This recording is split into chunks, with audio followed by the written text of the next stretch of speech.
कथा कैसे सुनी जाए, दुख से जीव कैसे छुटकारा पाएगा, कथा कैसे सुनाए।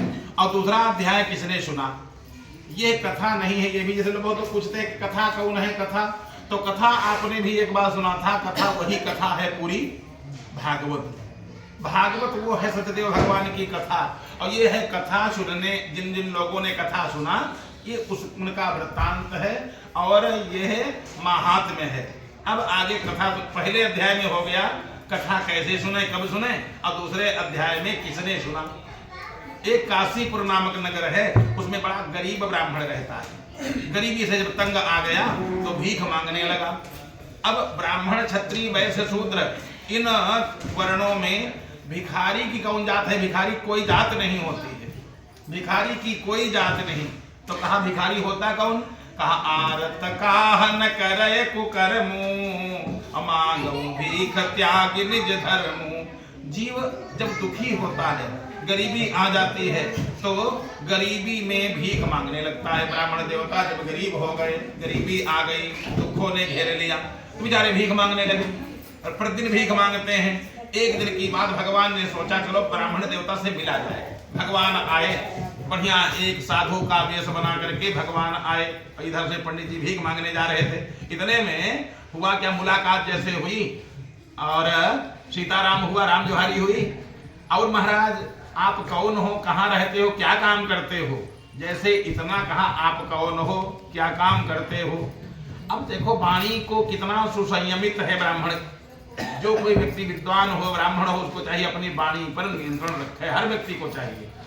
जैसे पूछा आप कौन हो, तो ब्राह्मण देवता ने कहा ब्राह्मणोति दरिद्रो हम भिक्षार्थम वैभवे महीम उपायम यदि जानासि कृपया कथय प्रभो। हे प्रभु, मैं ब्राह्मण हूँ और गरीबी से तंग हूँ, बड़ा तंग ही है। परिवार के लोगों ने हमको छोड़ दिया, मैं भीख मांगता हूँ। अगर गरीबी दूर करने का कोई उपाय जानते हो तो कृपा करके हमसे कहो। भगवान ने कहा किससे मांगते हो? कहा लोगों से मांग लेता हूँ। किससे मांगते हो? लोगों से मांग लेता हूँ। लोगों को कहाँ से मिला? कभी विचार किया? ये नहीं विचार किया। कहा देखो इस संसार में कोई दानी नहीं, जिनसे मांगते हो वो भी दानी नहीं। देने वाला केवल एक है, दाता एक राम। भिखारी सारी दुनिया, सभी दुनिया के जितने लोग हैं सब लोगों ने उसी परमात्मा से प्राप्त किया है। अपना दुख तुम भगवान से क्यों नहीं कहते हो? ब्राह्मण देवता के आंसू बहने लगे। महाराज क्या भगवान कहाँ मिलेंगे? भगवान कहाँ मिलेंगे? जो साधु के वेश में भगवान आए हैं उन्होंने कहा ऐसा है, भगवान तो हर जगह पर है। तुम ऐसा करो, तुम अपना दुख भगवान की कथा सुनो ना, और भगवान की कथा सुन करके तुम बढ़िया दंडवत प्रणाम करना, अपने दुख को कहना। भगवान ने अगर सुन लिया तो दर दर भटकना बंद हो जाएगा। इतना कहा, अंतर ध्यान हो गए, पूरा विधान बताया कथा का। सत्यदेव भगवान की कथा सुनना, ऐसा कह करके अंतर ध्यान हो गए। ब्राह्मण देवता घर पर आए, पत्नी को बताया। अब धीरे धीरे रात हो गई। पत्नी से कहा क्या बताऊं, कल कथा सुनना है, घर में कुछ नहीं, क्या होगा? पूरी रात सीताराम सीताराम करते, भगवान कथा सुनना है, भगवान की कथा सुनना है। व्यक्ति आज के कलयुग में भगवान का नाम तो ले ही नहीं पाता है। जैसे कथा सुनना है, किसी ने कहा चाय पी लो, कहने आज कथा सुनना है, चलो भोजन कर लो, नहीं कथा सुनना है। कम से कम इसी बहाने 10-5 बार भगवान का नाम मुख से निकल जाता है। हम भगवान की कथा सुनेंगे, इस प्रकार का पूरी रात बीत गई। प्रातः काल हुआ, भिक्षा मांगने के लिए गए, लेकिन भगवान की कृपा देखो, जैसे आज मन में विचार किया अभी तक मैंने परिवार के लिए भीख मांगा, भगवान की कथा के लिए मैं भीख मांगूंगा, इस प्रकार से संकल्प लेकर के गए।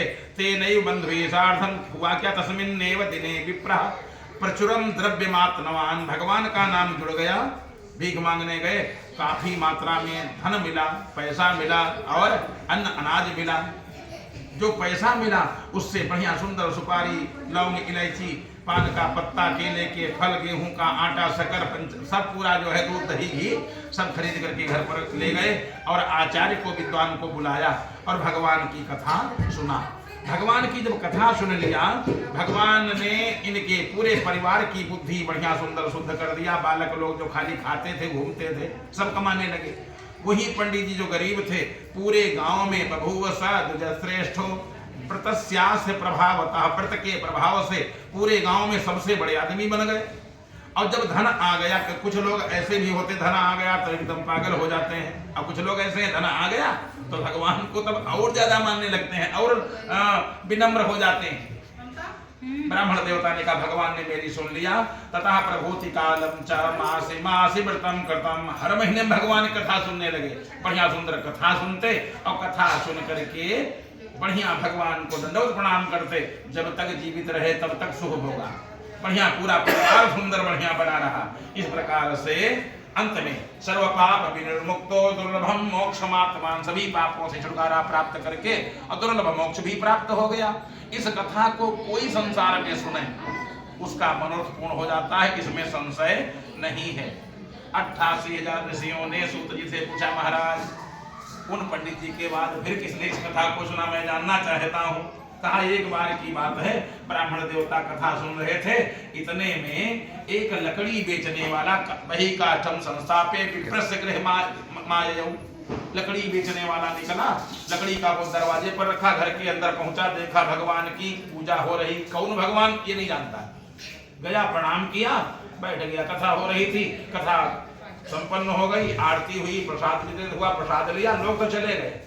लकड़हारे ने पंडित जी को प्रणाम किया, महाराज ये किस देवता की कथा सुन रहे थे? सत्यदेव भगवान की कथा। अच्छा महाराज तो ये सत्यदेव भगवान की कथा है, इसको सुनने से मिलता क्या है? पंडित जी ने कहा आप देखते हो हमारे तो यहाँ झोपड़ी पड़ी थी, ये जो कोठी बंगला बना इन्हीं की कृपा से बन गया। महाराज तो क्या आपकी भगवान ने सुन लिया, हमारी सुनेंगे कि नहीं? पंडित जी बोले देखो भगवान किसी एक जाति के नहीं है, भगवान सबके हैं, तुम भी उत्तम व्रत करना, तुम्हारी भी सुन लेंगे। पूरा विधान बता दिया। आज लकड़हारे ने प्रसाद ग्रहण किया, जल पिया, लकड़ी का वो सर पर रखा और संकल्प ले लिया क्या, इन लकड़ियों की कीमत जो भी हमको प्राप्त होगी एक दिन की कमाई हम लगा देंगे। संकल्प लिया, धनवान लोगों की बस्ती में गया, जैसे आवाज लगाया खरीदार तमाम आ गए और उन लकड़ियों की कीमत दुगनी चौगुनी मिली, बड़ा प्रसन्न हुआ। उसी से बढ़िया केले के फल, गेहूं का आटा, पान का पत्ता, धूप दीप नैवेद्य लेकर घर पर गया और भगवान की कथा को श्रवण किया। जब भगवान की कथा को श्रवण किया, भगवान की ऐसी कृपा हुई कि इसका लकड़ी का व्यापार इतना बढ़िया सुंदर हो गया कि एकदम थोक विक्रेता लकड़ी का हो गया। धन पुत्र संतान किसी भी वस्तु की कमी नहीं रही। जब तक जीवित रहा तब तक भगवान की कथा सुना, अंत में परमात्मा का लोक भी इसको प्राप्त हो गया। इस कथा को कोई संसार में सुने उसके मनोरथ पूर्ण हो जाते, इसमें संशय नहीं है। इस स्कंद पुराणे रेवाखंड सतनाम अध्याय 2 अध्याय सत्यदेव भगवान की